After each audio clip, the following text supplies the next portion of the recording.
Hey everyone, hold with Priyank में फिर से आपका स्वागत है। आज हम लोग बात करने वाले हैं 17 जुलाई 2025 के बारे में।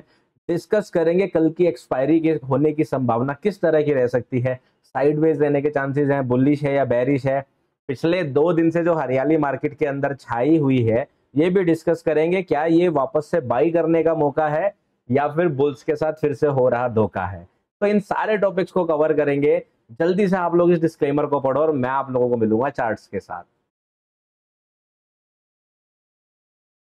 सबसे पहले बात करेंगे निफ्टी 50 के चार्ट की। अब कल तो वीडियो नहीं आई थी, आई नो। कल मैं आप लोगों के लिए ही कुछ डेवलप कर रहा था, जिस वजह से इतना ज्यादा बिजी स्केड्यूल था मुंबई में कल, तो मैं वीडियो नहीं बना पाया।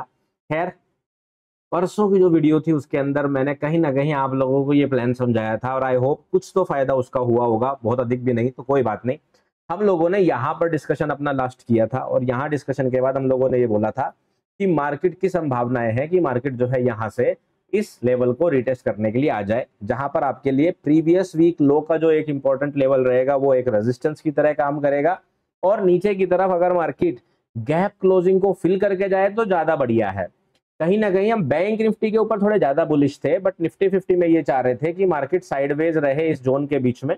मंडे क्लोजिंग का लेवल नहीं था, प्रीवियस वीक लो के नीचे और इसके बीच में साइडवेज रहे और मार्केट ज्यादातर इसको लेके अगर ऐसे जाए और उसके बाद फिर यहां से या तो ऐसे पलटे या यहां से ऐसा पलटे। और अगर ये गैप फिल कर देती है, यहाँ पर देखो गैप है, अगर ये गैप फिल कर देती है और ऊपर जाना चाहती है फिर मंथली ओपन को टेस्ट करे। तो इस तरह की कुछ प्लानिंग्स हम लोगों ने किया था, जो वीडियो आप लोगों ने लास्ट यहाँ पर देखी थी मंडे को। अब उसके बाद होता क्या है, मार्केट जो है डायरेक्टली ऊपर जाती है, बुलिशनेस दिखाई देती है जो हम चाह रहे थे, बैंक निफ्टी में भी दिखाई देती है। लेकिन निफ्टी 50 इमीडिएटली मॉर्निंग में ही प्रीवियस वीक लो को ब्रेक करके ऊपर बढ़ना शुरू करती है। कोई बात नहीं, हमारा प्लान भले ही मार्केट का था कि इस बीच में रहे, लेकिन आपको ये भी पता है कि अगर इस जो हमारा प्लान होता है अगर उस रेंज के बाहर मार्केट चली जाए तो नेक्स्ट लेवल क्या होता है। अब आप सोचिए कि कल के दिन की अगर मैं बात करूं, हमारा नेक्स्ट लेवल था ये 25 टू 35। आप देखो बिल्कुल सटीक जो है इसने हमें हेल्प की। आज मॉर्निंग में क्या हुआ, मार्केट गिरती है, गिरने के बाद प्रीवियस वीक लो पर ही सपोर्ट लेती है और वापस जाके यहीं पर जाकर रेजिस्टेंस फेस करती है। तो कहीं ना कहीं अगर हमारा बायस भी सही नहीं बैठता किसी दिन, आप देखोगे कि लेवल्स जो है वो तो कम से कम हम लोगों को सपोर्ट करने के लिए चार्ट पर होते हैं। और इसीलिए तो आप लोग होल्ड विद प्रियांक की वीडियोस को रेगुलरली देखते हो, है ना। आप देखो ये सारे लेवल्स आप लोगों को पता है कि हमने कहां से ड्रॉ किए हैं, इसमें कुछ नया नहीं है, ठीक है। 25,331 को आपको बस ध्यान ये रखना है कि ये वाला गैप इंपॉर्टेंट है। अगर आप इस लेवल को ड्रॉ करना नहीं चाहते, इसे हटा सकते हैं। आप सिंपली यहाँ पर 10 और 11 जुलाई के बीच में जो ओपनिंग गैप है उसको ड्रॉ करके अपना मेन लेवल डिसाइड कर सकते हैं। अब बात करेंगे कि ये मौका है कि धोखा है, जो लास्ट 2 दिन के अंदर मूव आया है इसके क्या चांसेस हैं, तो मैं आपको इसको समझाऊंगा। लेकिन इसके साथ साथ बैंक निफ्टी को भी कवर करेंगे। देखो सेंसेक्स और निफ्टी 50 का प्राइस एक्शन एक जैसा है, बैंक निफ्टी का थोड़ा अलग है, तो उसको समझाने के बाद मैं आपको समझाऊंगा कि ये मौका लग रहा है कि धोखा लग रहा है, और तभी बताऊंगा आपको कल की क्या प्लानिंग रहने वाली है। बैंक निफ्टी को थोड़ा सा कवर करेंगे पहले।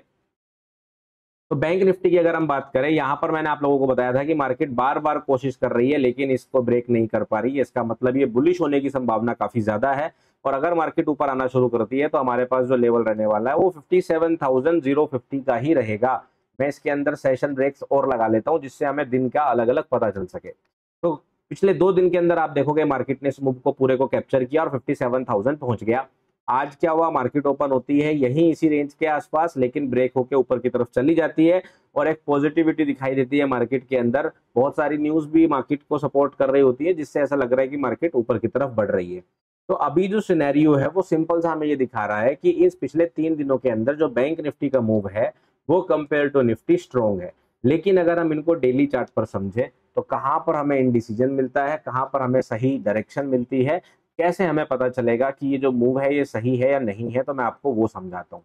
अब देखो मैंने डेली चार्ट ओपन कर लिया है, आप लोग देख सकते हैं यहाँ पर। अगर आप चाहें तो आप इस गैप क्लोजिंग को मार्क कर सकते हैं अपने लिए as a resistance. But important चीज क्या है, मार्केट ने डेली चार्ट पर निफ्टी 50 ने दोनों दिन 25,235 को ब्रेक नहीं किया, इसको ब्रेक नहीं किया है। तो इसका मतलब सिंपल सा है कि ये अभी भी एक इंपॉर्टेंट रेजिस्टेंस की तरह हमारे लिए काम करेगा। जब तक प्राइस इसके ऊपर नहीं है आपको यही कंसीडर करके चलना है, मार्केट जो है इस रेंज के बीच में साइडवेज है। ऊपर की तरफ इस गैप को फिल करने जाती है तब आप उस केस में 25,331, या फिर मैं इस लेवल को आपके लिए ड्रॉ कर देता हूं। आप सिंपली इसको 25,355 कंसीडर कर सकते हैं। ये हमारा गैप क्लोजिंग हो रहा है 10 जुलाई का यहाँ पर, तो आप इसको ध्यान ये रखना है कि इस जोन तक मार्केट ऊपर आने की संभावना है। अगर मार्केट, आप इस पीडीएच को मार्क कर लीजिएगा, ठीक है। पीडीएच हमारा जो है वो मैं यहाँ पर मार्क कर दे रहा हूँ 25,255। तो 25,255 अगर मार्केट ब्रेक करती है तो आपको ध्यान क्या रखना है कि ये ब्रेक होने के बाद आपको इसके बाद यहाँ से 100 पॉइंट बहुत ही सीधे सीधे दिखाई देंगे मूव के अंदर। बट इसके नीचे जब तक मार्केट है हम लोग साइडवेज रहेंगे। तो जो निफ्टी 50 का चार्ट है वो अभी भी कोई खास ऐसा आपको कंफर्मेशन नहीं दे रहा है यहाँ पर कि हम लोग पूरी तरह से कॉन्फिडेंस के साथ इसको मौका समझें और बुलिश हो सके। दूसरा कारण क्या है कि इसने जो लो बनाया, जिसमें हम चाहते थे कि मार्केट गैप पूरी तरह से क्लोज करके आए, अगर आप देखोगे तो मार्केट ने इस लो को भी टारगेट नहीं किया अभी तक, और मार्केट जो है इस गैप को भी यहाँ पर खुला छोड़कर ही आया है। अगर मार्केट इसको खुला छोड़कर आई हुई है तो इस चीज से हमें ये भी पता चलता है कि हो सकता है ये मूव जो है ये सिर्फ एक ट्रैप हो और मार्केट इस तरह से नीचे जाना चाहता हो। प्लस फंडामेंटल्स भी जो है इस तरह के आ रहे हैं। अभी देखो ट्रंप ने अनाउंस किया कि ब्रिक्स नेशन के ऊपर वो 10% टैरिफ लगा रहे हैं, इंडिया उसमें आता है। उसके बाद हम लोगों को पता था कि 9 जुलाई 10 जुलाई के आसपास एक मिनी ट्रेड डील आने वाली थी इंडिया और अमेरिका के बीच में, और आज कितना 16 तारीख हो गया, उस बारे में कोई खबर नहीं आ रही। इसका मतलब ये है कि अंदर जो चीजें चल रही है वो कहीं ना कहीं नेगोशिएट नहीं हो पा रही हैं। जो पॉजिटिव र्यूमर्स आ रहे थे वो, इसीलिए मैं बोलता हूँ र्यूमर्स पर पूरी तरह से विश्वास नहीं करना होता। आप देखिए कि वो र्यूमर्स कहाँ से सच्चे हुए कि और 8 दिन हो गए और अभी तक भी कोई खास ऐसा हमें एग्जैक्ट कंफर्मेशन, ऑफिशियल कंफर्मेशन नहीं मिला है कि ट्रेड डील के अंदर टैरिफ्स क्या रहने वाले हैं। इसका मतलब गर्मा गर्मी जारी है। इंडिया और यूनाइटेड स्टेट्स की जो डिस्कशंस चल रहे हैं वहां पे कहीं ना कहीं सहमति नहीं बन रही है। और इस बीच में क्या है कि मुश्किलें इतनी आसान नहीं है। और देखो मुश्किलें ना दोनों कंट्रीज के लिए है, ऐसा नहीं है कि यूएस आंख बंद करके टैरिफ लगा देगा इंडिया के ऊपर तो सिर्फ इंडिया का नुकसान है, यूएस का भी नुकसान है। वो दोनों कंट्रीज का एक म्यूचुअल चीज है। तो हम इसमें ये नहीं बोलेंगे कि अरे इंडिया की बात नहीं सुन रहे हैं, यूएस की बात नहीं सुन रहे हैं, ट्रंप नहीं सुन रहा है या मोदी नहीं सुन रहा है, ऐसा कुछ नहीं है।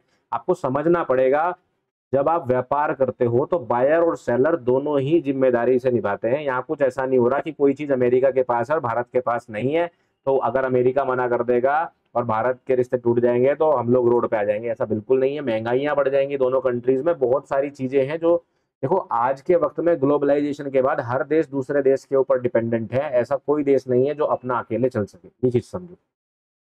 तो कुल मिला के बात ये सहमति नहीं बन रही। उसी बीच आप लोगों को पता होगा अभी 3 दिन पहले ही ट्रंप ने अनाउंस किया कि वो रशिया के ऊपर 100% टैरिफ लगाने की बात कर रहे हैं। उन्होंने बोला है कि अगर 50 दिन के अंदर रशिया नहीं मानता है कोई डील, यूक्रेन के साथ सेटलमेंट नहीं कर पाता, तो हम रशिया के ऊपर और सैंक्शन लगाएंगे और टैरिफ लगाएंगे। अब आप बोलोगे रशिया के ऊपर लगाने से भारत को क्या मतलब है? उसने बोला कि कोई रशिया से अगर ऑयल खरीदेगा तो मैं उसके ऊपर भी 50% टैरिफ लगाऊंगा। और उसका सीधा सीधा मतलब आप सभी लोग समझते हो कि रशिया से ऑयल पिछले 3 सालों के अंदर कौन सी कंट्री खरीद रही है? ऑब्वियसली इंडिया खरीद रही है।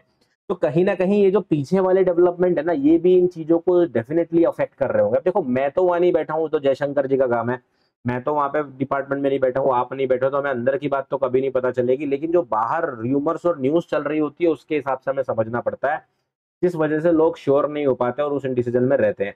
तो आपको उसी नजरिए से इसको समझ के चलना है कि भाई ये मेरे लिए मौका हो सकता है या मेरे लिए धोखा हो सकता है। Bank Nifty on the other hand, अगर मैं आपको इसका डेली चार्ट दिखाऊं तो आप देखोगे ये थोड़ा ज्यादा बेहतर स्टेट में प्राइस दिखाई दे रहा है। और यहाँ पे ऐसा महसूस हो रहा है कि बैंक निफ्टी अभी ये जो हाई है इसके ऊपर जितने लोगों ने स्टॉप लॉस लगाए उनको आउट करना चाहता है। देखो मार्केट पहले नीचे गिरता है, यहाँ के बाद ऊपर जाता है, जितने भी लोगों ने यहाँ पे स्टॉप लॉस लगाया उनको स्टॉप आउट करने के लिए वापस से नीचे आता है। अब जिनके स्टॉप लॉस शॉर्ट की वजह से यहाँ लगे होंगे, मोर लाइकली मार्केट उसको आउट करने के लिए यहाँ पे जाएगा। इसके बाद कहाँ जाएगा वो हम आगे देखेंगे। तो यहाँ पे जो है बैंक निफ्टी थोड़ा स्ट्रॉन्ग दिखाई दे रहा है और ऐसा लग रहा है, देखो आप ओपनिंग गैप भी जो है मार्केट ने पूरा फिल कर दिया है विक्स से, तो ऐसा लग रहा है बैंक निफ्टी जो है ऊपर की तरफ ही बढ़ने की कोशिश करेगा और कहीं ना कहीं 57,375 को टेस्ट कर सकता है। तो सिंपल सी बात यह है कि हम अगर कल के लिए प्लानिंग समझें तो बैंक निफ्टी कहीं ना कहीं स्ट्रेंथ में दिख रहा है, बुलिश बायस में दिख रहा है। निफ्टी 50 अभी भी बुलिश बायस को कंफर्म नहीं कर रहा है, वो कहीं ना कहीं साइडवेज दिख रहा है। तो आपको इसी नजरिए से प्लान करते हुए चलना है। निफ्टी 50 के लेवल सिंपली आपको मार्क करके रखने हैं 25,330 से 25,350 जो आपका मेजर रेजिस्टेंस है। इससे पहले मार्केट 25,255 को ब्रेक करे, अदरवाइज मार्केट इस रेंज के अंदर हम फिर से साइडवेज एक्सपेक्ट करेंगे कल के लिए। बैंक निफ्टी दूसरी तरफ हमारे लिए 57,000 का जो लेवल है वो हम फिर से जो है इंपॉर्टेंट मानकर रखेंगे। ऊपर मंथली ओपन को टेस्ट करने जा सकता है, साथ में ये पिछले वीक के हाई को भी टारगेट कर सकता है। तो ये 57,375 यहाँ से जो ये 300 पॉइंट हो सकता है हमें ये कवर करते हुए दिखाई दे। मीनवाइल जब बैंक निफ्टी ये कवर कर रहा हो या ओपनिंग में ही कवर कर ले, निफ्टी उस वक्त पे साइडवेज रह सकता है। एंड लेटर ऑन अगर आपको उससे पहले ही मार्केट अगर कल का लो यानी कि ये जो प्रीवियस डे लो है इसको मैं मार्क कर दे रहा हूँ यहाँ पर, अगर मार्केट आपको 56,937 तो मोटा मोटा आप मान लीजिए 56,900 अगर इसको ब्रेक करते हुए दिखाई दे, फिर आप नीचे की तरफ वापस एक्सपेक्ट करना कि मार्केट 56,620 के आसपास दिखाई दे सकती है। अदरवाइज यहां तक भी मार्केट इस तरह आके आपको कल साइडवेज ट्रैप कर सकती है। तो ये थी निफ्टी 50 बैंक निफ्टी की अपडेट। अब इसके हिसाब से आप लोगों को डिसाइड करना है। देखो मैंने आपको फंडामेंटली और टेक्निकली समझाने की कोशिश करी किस तरह से आप डिसाइड कर सकते हो कि आपके फेवर में जा रहा है कि नहीं जा रहा है। और इस चीज का असर हमें बहुत ही सारे स्टॉक्स के ऊपर दिखाई दे रहा है। बहुत सारे स्टॉक्स एक अनएक्सपेक्टेड करेक्शन में है, कुछ स्टॉक्स राउंडेड फेकआउट बना रहे हैं, अपने ब्रेकआउट को फेल कर रहे हैं। उसमें से एक एग्जांपल आज मैंने टेलीग्राम में शेयर भी किया था, फ्री टेलीग्राम चैनल में। ध्यान रखिए मेरा जो फ्री टेलीग्राम चैनल है वो फ्री है, इसीलिए फ्री टेलीग्राम चैनल उसका नाम है। और उसका लिंक आपको सिर्फ डिस्क्रिप्शन से लेना है, किसी गलत चैनल में नहीं जाना। गलत चैनल के अंदर आपको कोई इन्वेस्टमेंट स्कीम बोलकर, कोई मेरा कोर्स बेचकर, कुछ ना कुछ बोल के आपको पैसे देकर आपसे पैसा लूटने की कोशिश कीजिए करेगा। ध्यान रखिए मेरी कोई पेड सर्विस नहीं है, सब कुछ फ्री है, लिंक सिर्फ डिस्क्रिप्शन से लेने। तो वो वहां पर भी दिखाई दे रहा है। तो इसलिए आप जो स्टॉक भी सेलेक्ट करें अपनी ट्रेडिंग के लिए तो ध्यान रखिए इंडिविजुअली सेलेक्ट करें। और मुझे ऐसा भी कुछ अभी नहीं दिखाई दे रहा है कि हम किसी पर्टिकुलर सेक्टर को पकड़ ले, क्योंकि आज जब मैं मॉर्निंग में स्टॉक्स कवर कर रहा था, चेक कर रहा था, तो बहुत सारे सेक्टर्स के अंदर ही कई सारे स्टॉक्स बुलिश और कई सारे स्टॉक्स बेरिश बन रहे थे। तो मतलब इतना इनडिसीजन मार्केट के अंदर चल रहा है सेक्टर्स को लेकर कि किस सेक्टर के ऊपर टैरिफ लग जाएगा, किसके ऊपर नहीं लग जाएगा, कि स्टॉक्स इंडिविजुअली मूव कर रहे हैं। और मैं आप लोगों को सजेस्ट करूंगा कि आप लोग कोशिश ये करें कि इंडिविजुअली ही अपने स्टॉक के अंदर फिलहाल स्टॉक सिलेक्शन करके ट्रेडिंग करें।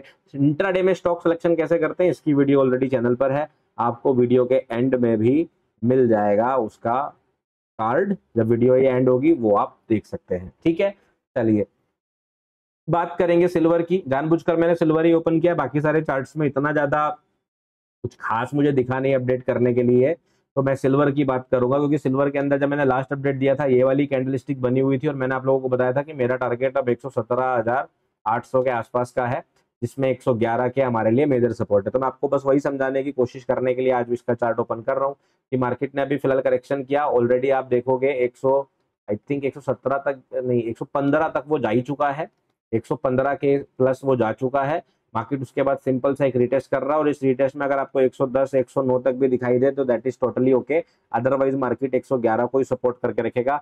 बेहतर है डेली कैंडलस्टिक इसके नीचे क्लोज ना हो और मार्केट इसके नीचे अगर आए भी तो विक करे, ऊपर जाए और फिर ये धीरे धीरे इस तरह से करना शुरू करे। तो अभी भी मेरा सिल्वर के ऊपर बायस बुलिश है, 117,800 मेरा टारगेट है। और इसमें ध्यान ये रखना है कि हमारा स्टॉप लॉस जो रहेगा वो 107 के नीचे क्लोजिंग बेसिस पर रहेगा। अगर 2 डेली कैंडलस्टिक इसके नीचे क्लोज होती है तब आपको बहुत तेज और शार्प ड्रॉप देखने को मिलेगा, वो भी सच है। ठीक है, बट मैं ऐसा चाहता नहीं हूं या देख नहीं रहा हूं अभी फिलहाल। तो इस हिसाब से आप लोग अपने सिल्वर के अंदर प्लानिंग कर सकते हैं। बात करेंगे अब हम नेचुरल गैस की। नेचुरल गैस के अंदर भी हमें जो है एक मोमेंटम देखने को मिला रिसेंट में, तो उसकी अपडेट भी देना आप लोगों के लिए बेनिफिशियल हो सकता है। आप देखेंगे मार्केट ड्रॉप होती है, यहाँ पर हमने जो है ड्रॉप एक्सपेक्ट करा भी था। हमारा टारगेट 276 के बाद था 259 का, लेकिन मार्केट ने अगर आप ध्यान से देखोगे इसके नीचे यहाँ पर फेक आउट कर दिया है। इसलिए हर एक लेवल को आपको रेगुलर और बार बार देखना जरूरी हो जाता है। कभी कभी प्राइस क्या करता है, अब आप सोचिए यहाँ से मैं एक्सपेक्ट करूंगा तो मुझे इतना भी नहीं पता होगा ना, कोई भविष्यवाणी कोई नहीं कर सकता कि मार्केट यहाँ पर इमीडिएट फेक आउट करके चली जाएगी। हम लेवल टू लेवल ट्रेड करते हैं कि एक लेवल पर ब्रेकआउट हो तो दूसरे लेवल की प्लानिंग करते हैं। तो आपने ब्रेकआउट फेकआउट की वीडियो देखी ली होगी, नहीं देखी होगी तो मैं इस वीडियो के एंड में वीडियो लगा दूंगा ब्रेकआउट एंड फेकआउट, वो वीडियो आप लोग जरूर देख ले। तो यहाँ पर हमें देखने को मिला इमीडिएट फेकआउट और फेकआउट होते ही मार्केट ने वापस बढ़ना शुरू किया। जब भी आपको फेकआउट देखने को मिलता है तो मार्केट यूजुअली दूसरी तरफ पलटकर किसी हाई को टारगेट करने जाती है और आज आप देखोगे ये वाला हाई मार्केट ने टारगेट कर दिया। अब अगर मार्केट इस हाई के ऊपर ब्रेकआउट देती है तब हमारा उस केस में टारगेट रहेगा ये वाला हाई जो कि बनता है 320 के आसपास। तो अगर मार्केट आज ये हमारा हाई है 305 का, अगर मार्केट आज 305 के हाई के ऊपर क्लोजिंग देता है या इसके ऊपर ब्रेकआउट देता है तो डेफिनेटली आप जो है प्लान कर सकते हैं। यहाँ पर 305 लिख देंगे इसको, ठीक है, 305.40 इसके ऊपर जाता है तो उस केस में हम लोग टारगेट करेंगे 320 को। एग्जैक्ट प्राइस आ जाएगा 319.40, क्योंकि यहाँ से लगभग 14 पॉइंट्स ऊपर है। तो आप ये टारगेट जो है नेक्स्ट नेचुरल गैस में कर सकते हैं। इसके लिए आप स्टॉप लॉस यूज करेंगे 295 को। इस तरह से आप जो है यहाँ पे अपनी एक स्कैल्पिंग की ट्रेड देख सकते हैं। अदरवाइज अगर मार्केट इसके ऊपर फेकआउट नहीं करता तो वापस से आपके लिए 286 और 276 सपोर्ट का काम यहाँ पर करेंगे। ठीक है, तो ये थी आपकी नेचुरल गैस सिल्वर इंडेक्सेस की अपडेट। अब हम लोग जल्दी से कवर कर लेते हैं बिटकॉइन को। उसको कवर करने से पहले मैं आप लोगों को फिर से याद दिला दूं कि सारे डिस्क्लेमर और डिस्क्लोजर्स को आपको पढ़ना है। सिक्योरिटीज मार्केट में इन्वेस्टमेंट जो होता है वो हमेशा रिस्की होता है, इसलिए आप सारे डॉक्यूमेंट्स केयरफुली पढ़ें, डिस्क्लोजर्स को समझे, डिस्क्लेमर्स को समझे।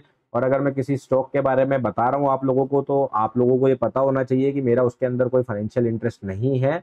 अगर मेरी उसके अंदर कोई होल्डिंग होगी तो मैं आप लोगों को बताऊंगा, अगर नहीं है तो भी मैं आप लोगों को बताऊंगा। आज की वीडियो में हालांकि मैं कोई स्टॉक कवर नहीं कर रहा हूँ। और सेबी रजिस्टर्ड रिसर्च एनालिस्ट होने का मतलब ये बिल्कुल भी नहीं है कि मेरी कही हुई हर बात सही ही होगी, या मैं आपको कोई प्रॉमिस कर रहा हूँ कि मेरी जो बातें हैं वो आपको 100% या श्योर्ड या गारंटेड रिटर्न देंगी। ऐसा बिल्कुल भी नहीं है। आपका इन्वेस्टमेंट हमेशा मार्केट रिस्क के अधीन है। ये वीडियो सिर्फ और सिर्फ एजुकेशन और इन्फॉर्मेशन पर्पस के लिए ही बनाई गई है।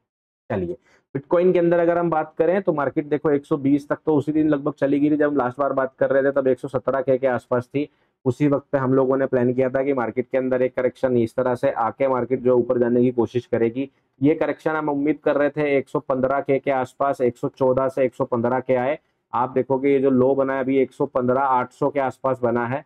इस नजर से अगर आज ही मार्केट नीचे की तरफ फॉलो थ्रू करना चाहे तो आराम से 114 113 आ सकता है। लेकिन अगर आज क्लोजिंग ऐसी ही हो गई और मार्केट प्रीवियस डे लो के नीचे नहीं गई तो ये एक स्विंग लो बन जाएगा, और स्विंग लो बनने का मतलब है मार्केट यहीं से कंटिन्यू ऊपर जाने की कोशिश करेगा। तो इसी हिसाब से आज आप अपनी प्लानिंग कर सकते हैं। जब आज ही कैंडल क्लोज हो जाएगी तो फिर मैं next target, next stop loss आप लोगों को नेक्स्ट वीडियो में अपडेट भी करूंगा। तो कैसा लगा आप लोगों को ये वीडियो, मुझे कमेंट करके जरूर बताइएगा। कल आप लोगों ने मिस किया कि नहीं ये भी आप लोग मुझे बता सकते हो कमेंट में। बाकी एक और चीज है, देखो मैं थोड़ा सा दिखा देता हूँ आप लोगों को कि हमारे पास अपना डिजिटल बोर्ड भी अब आ गया है, आज ही आया है। तो इसका भी सेटअप हो जाएगा। तो अभी आगे जो हमारी वीडियोस है ना, जो कई बार पोस्टपोन्ड हो जाती है, मैं शूट टाइम से नहीं कर पाता हूँ, वो भी कवर होगी। और एक और चीज मैं आप लोगों से पूछना चाहूंगा, आप लोग कमेंट करके बता सकते हैं। कुछ टॉपिक्स ऐसे हैं जो मुझे लग रहा है कि हम लोग बीच में कवर कर सकते हैं कई कई बार, लेकिन हमारी एक वीडियो आने की वजह से मैं नहीं कर पाता हूँ। क्या अगर कोई इंपॉर्टेंट टॉपिक है मैं एक दिन में 2 वीडियो अपलोड करूंगा तो सही रहेगा, या फिर हम लोग वीकेंड पर 2 वीडियो अपलोड करें तो आप लोगों को ज्यादा कन्वीनियंट रहेगा? अपने टाइम के हिसाब से कमेंट कीजिएगा, मैं सारे कमेंट पढ़ूंगा। जिस फेवर में ज्यादा कमेंट होंगे उसी बात को फॉलो करेंगे, ठीक है? क्योंकि देखो मैं हमेशा बोलता हूँ ये चैनल जितना मेरा है उतना आप लोगों का भी है। तो यहाँ पे जो चीजें मैं पोस्ट करने की कोशिश करता हूँ वो आप लोगों के हिसाब से करता हूँ, जिससे आप लोग ज्यादा बेहतर समझ सके। कई बार अपनी बनाता हूँ, जैसे एसएमसी वाली वीडियोस में हफ्ते में एक ही डालता हूँ, तो उसका कारण ये होता है क्योंकि मुझे ये भी देखना है कि जो चीज आपको जिस तरह से ज्यादा बेनिफिट देगी उसी तरीके से आप लोगों को सिखाई जाए। तो वहां पे आप मेरी थोड़ी मनमानी चलती है उसको स्वीकार कीजिए। बाकी मैं मिलूंगा नेक्स्ट वीडियो में, तब तक रखिए अपना ध्यान, अपने परिवार का ध्यान। Take care, bye bye.